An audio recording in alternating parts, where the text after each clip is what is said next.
আজিৰ এই ভিডিঅ'টোত আমি আলোচনা কৰিম পৃথিৱীত থকা বিভিন্ন মহাসাগৰসমূহৰ বিষয়ে। ইয়াৰ প্ৰথম কুৱেশ্যনটো হ'ল পৃথিৱীত মুঠতে কেইখন মহাসাগৰ আছে? ইয়াৰ উত্তৰ হ'ব 5খন। 2 নম্বৰ কুৱেশ্যন, পৃথিৱীৰ আটাইতকৈ ডাঙৰ মহাসাগৰখনৰ নাম কি? ইয়াৰ উত্তৰ হ'ব প্ৰশান্ত মহাসাগৰ। 3 নম্বৰ প্ৰশ্ন, প্ৰশান্ত মহাসাগৰৰ আয়তন কিমান? ইয়াৰ উত্তৰ হ'ব 165.2 মিলিয়ন বৰ্গ কিলোমিটাৰ। ইয়াৰ পিছত কুৱেশ্যনটো হ'ল প্ৰশান্ত মহাসাগৰক কোনডাল ৰেখাই দুভাগত বিভক্ত কৰিছে? ইয়াৰ উত্তৰ হ'ব বিষুৱ ৰেখাই। ইয়াৰ পিছত কুৱেশ্যনটো হ'ল বিশ্বৰ দ্বিতীয় সৰ্ববৃহৎ দ্বীপটোৰ নাম কি? ইয়াত লিখাত অকণমান খেলিমেলি হ'ল। ইয়াৰ প্ৰশ্নটো হ'ব লাগিছিল বিশ্বৰ দ্বিতীয় সৰ্ববৃহৎ দ্বীপটোৰ নাম কি? আৰু ইয়াৰ উত্তৰটো হ'ব নিউগিনি। আৰু এই নিউগিনি দ্বীপটো এই প্ৰশান্ত মহাসাগৰত অৱস্থিত। আৰু প্ৰশান্ত মহাসাগৰত প্ৰায় 20,000 দ্বীপ আছে।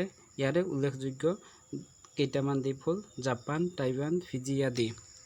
ইয়াৰ পিছৰ কুৱেশ্যনটো হ'ল প্ৰশান্ত মহাসাগৰৰ গড় গভীৰতা কিমান? উত্তৰ হ'ব 5,000 মিটাৰ। ইয়াৰ পিছৰ কুৱেশ্যনটো হ'ল পৃথিৱীৰ দ্বিতীয় বৃহৎ মহাসাগৰখনৰ নাম কি? উত্তৰ হ'ব আটলাণ্টিক মহাসাগৰ। ইয়াৰ পিছৰ কুৱেশ্যনটো হ'ল ইংৰাজী এছ আখৰৰ আকৃতিৰ মহাসাগৰখনৰ নাম কি? উত্তৰ হ'ব আটলাণ্টিক মহাসাগৰ। 9 নম্বৰ কুৱেশ্যন, আটলাণ্টিক মহাসাগৰৰ গড় গভীৰতা কিমান?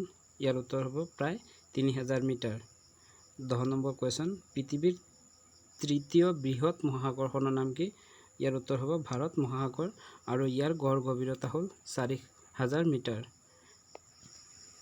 ইয়াৰ পিছৰ কুৱেশ্যনটো হ'ব পৃথিৱীৰ চতুৰ্থ বৃহৎ মহাসাগৰখনৰ নাম কি?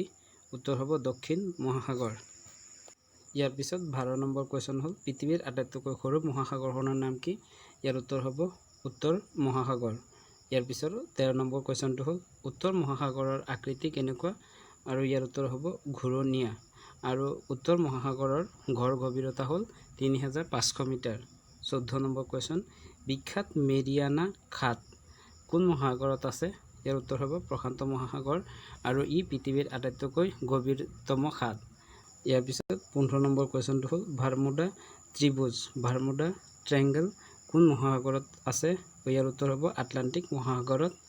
ইয়াৰ পিছৰ কুৱেশ্যনটো হ'ল আন্দামান নিকোবৰ দ্বীপপুঞ্জ কোনখন মহাসাগৰত অৱস্থিত? আৰু ইয়াৰ উত্তৰ হ'ব ভাৰত মহাসাগৰত। 17 নম্বৰ কুৱেশ্যন, ভূমধ্য সাগৰ কোন মহাসাগৰৰ অন্তৰ্গত? ইয়াৰ উত্তৰ হ'ব আটলাণ্টিক মহাসাগৰৰ অন্তৰ্গত। এতিয়ালৈকে আমি মহাসাগৰৰ লগত জড়িত কেইটামান ইম্পৰ্টেণ্ট কুৱেশ্যন আলোচনা কৰিলোঁ। আয়তনৰ ফালৰ পৰা মহাসাগৰসমূহৰ অৱস্থান এনেধৰণৰ। আটাইতকৈ বৃহত্তম মহাসাগৰ হ'ল প্ৰশান্ত মহাসাগৰ, দ্বিতীয় বৃহত্তম মহাসাগৰ হ'ল আটলাণ্টিক মহাসাগৰ, তৃতীয় বৃহত্তম মহাসাগৰ হ'ল ভাৰত মহাসাগৰ, চতুৰ্থ বৃহত্তম মহাসাগৰ হ'ল দক্ষিণ মহাসাগৰ আৰু আটাইতকৈ সৰু অৰ্থাৎ পঞ্চম মহাসাগৰ হ'ল উত্তৰ মহাসাগৰ। ইয়াৰ পিছৰ কুৱেশ্যনটো হ'ল পৃথিৱীৰ গভীৰতম খাতটোৰ নাম কি? আৰু এই কুৱেশ্যনটোৰ এনচাৰ আপোনালোকে কমেণ্ট কৰি জনাব। যদি ভিডিঅ'টো ভাল পালে লাইক কমেণ্ট শ্বেয়াৰ কৰিব আৰু ভিডিঅ'টো শেষলৈ চোৱাৰ বাবে ধন্যবাদ।